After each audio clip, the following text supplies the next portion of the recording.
Hey, this is Robert here again at Goozy Fabrication. Now, the online store is open.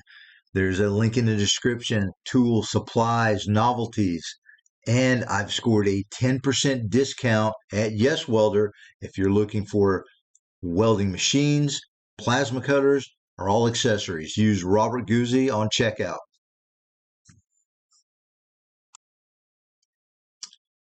Now, we're going to start this video with the finish out. And we're going to do it that way because I want you to see what you can accomplish at home. Now, I make these videos for my DIY guys and gals to give them good instruction and to see what's possible. You can do a suspension upgrade by yourself at home.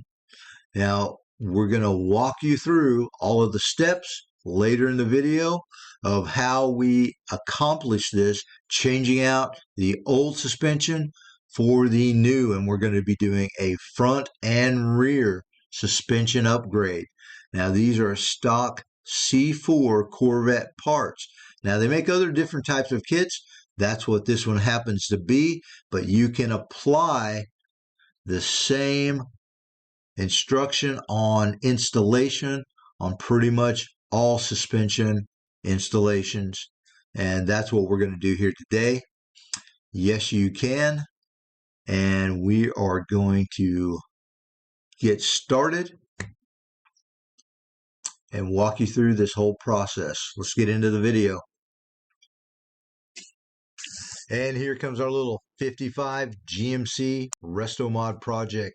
Now we are going to do an LS swap and we are going to install a complete front and rear Corvette suspension. We're going to start by getting the old girder out of the way. Now someone had updated that with a 73 to 81 out of a Chevy pickup, which is an upgrade, but we're going to do even better. Shot of the rear axle before, and I've laid out the kit that we're going to be using. We're going to be switching out to a power rack and pinion steering, aluminum upper and lower control arms. Now this is the front girder that we're going to be using, crossmember. We're going to be doing a little bit of modification to it, making it a little bit stronger. Front sway bar mounts, we're going to be using the Corvette sway bar. And boxing plates, that's where we're going to start, boxing the front frame rail sections.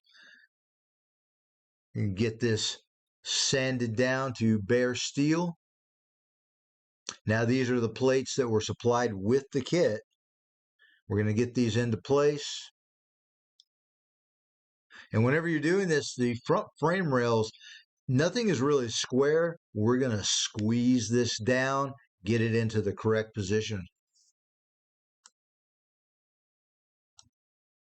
Now we've already got some tack welds on there, and we're going to finish welding this thing out.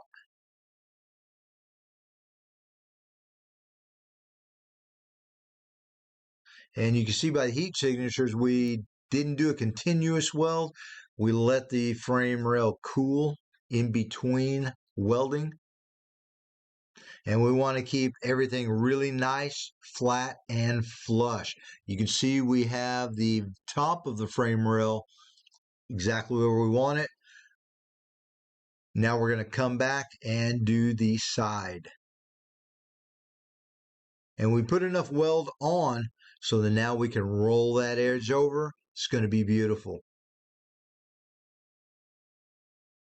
And here's a shot of both rails finished. And we're good to go.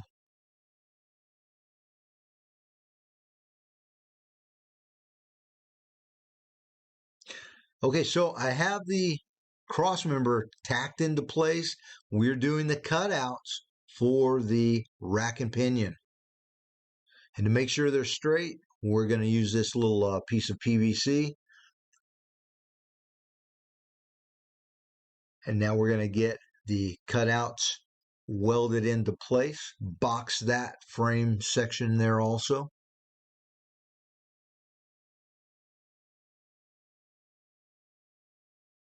And that's a really weak point. So yeah, we want to do a really nice thorough good job.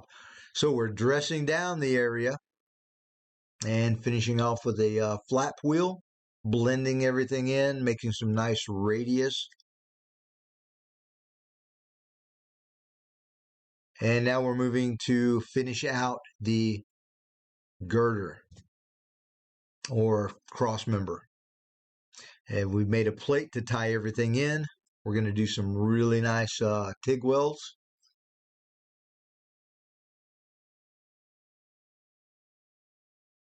We don't want to put any filler or anything like that. We want to do a complete metal finish.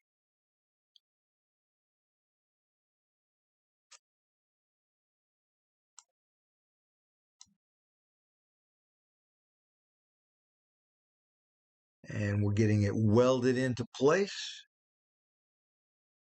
It's going to look really, really nice, especially after it's powder coated. This frame's going to go out to powder coat. Okay, we're going to get the rack and pinion mocked up into place. Now we're at the mock-up stage. Going to make sure everything is right. Then the frame gets disassembled, sent out to powder coat. And we almost have this front buttoned up.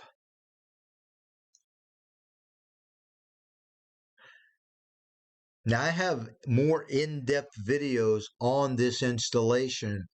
If you go to the playlist and look under 55 GMC Resto Mod, this is kind of a summary. If you want to see very in-depth, I think I have 4 videos over it. Okay, moving to the rear. Now this is the 4-link mount plate that we need to fabricate. The one that came with the kit, yeah, that wasn't going to work out, so I'm going to make my own. We're going to get these cut out of a 1/4-inch plate.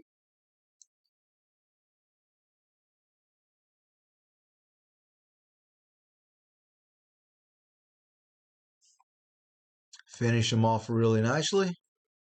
And there's the mounting plate. Okay, we're boxing the rear frame rail section.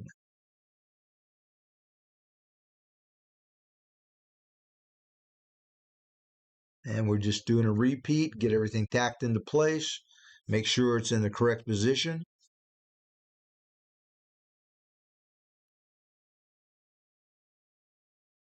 We want a really nice transition right there. A little hammer work. Everything is good to go. We're ready for welding.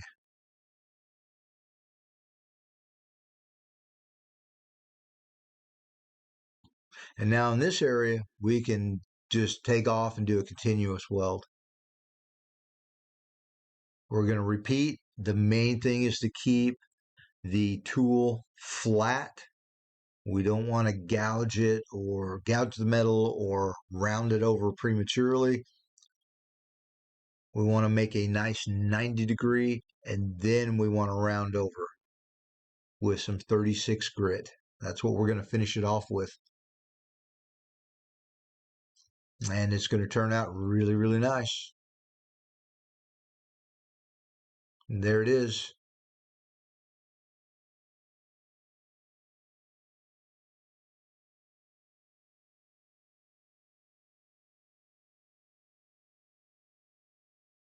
Okay, we're going to get this 4-link mount mounted.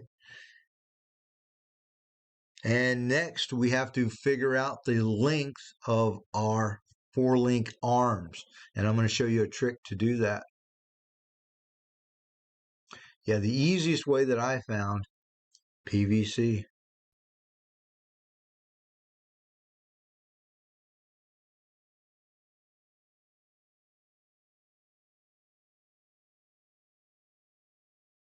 And now we can get the correct length that we need and run down to our local Smiley's Racing Shop, and they carry those.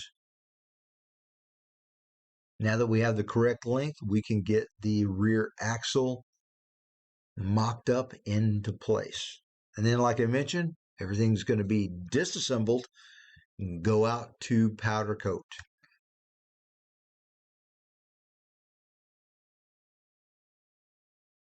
Yeah, everything's coming along really nicely. Like I mentioned, LS swap.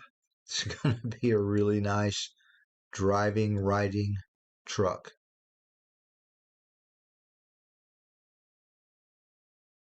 And there it is. Like I mentioned, you can go to my playlist, search for this title, and it will give you videos that are much more detailed in this installation. And now we'll walk through the final assembly, starting with the coilovers. And one thing that I want to mention that I didn't show in the video is it's a good idea to use anti-seize just a little bit when you're assembling the components to put that on the threads. And especially if you have any stainless or aluminum parts. Upper A-arm.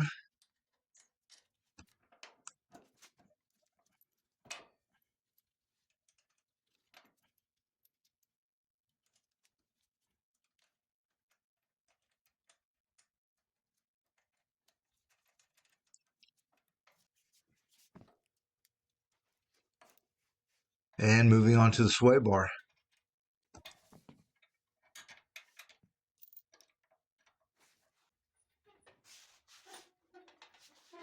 And with the front assembled, now we are going to get this rear axle installed. And everything is going really, really easily because everything has been mocked up into place, fitted beforehand. You want to work out all of the kinks, bugs, all of that. It'll make your life so much easier, and after you get it back from powder coat, or if you painted, much less likely to damage the finish.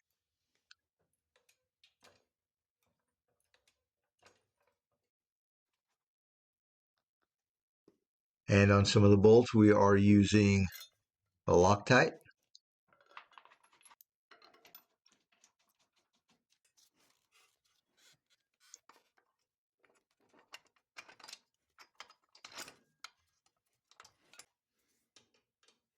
And you remember when we figured out the correct length of the forelink with the PVC? Well, now we're on the final stage of that. Assembling for the final time. Everything is looking really, really nicely. Huge upgrade. And I said this earlier in the video, and I'll say it again. Whatever you see me do with a little bit of instruction and the correct parts, you can do the same thing at home in your garage.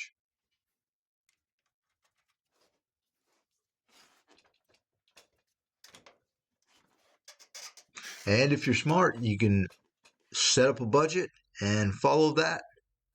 Be smart with the money, put the money in the right place, and you would be surprised at what you can have and accomplish. And here it is.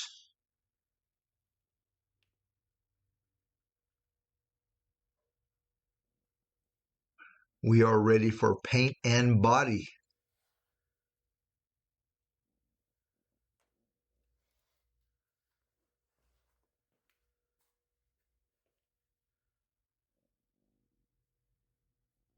Yeah, the whole rear axle assembly looks really, really nice.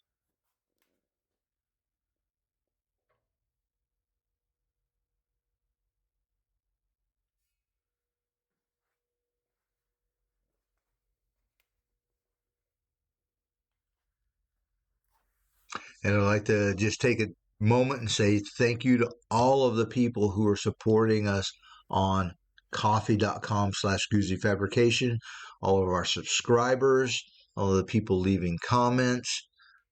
Really appreciate all of my DIY guys and gals out there. Thank you.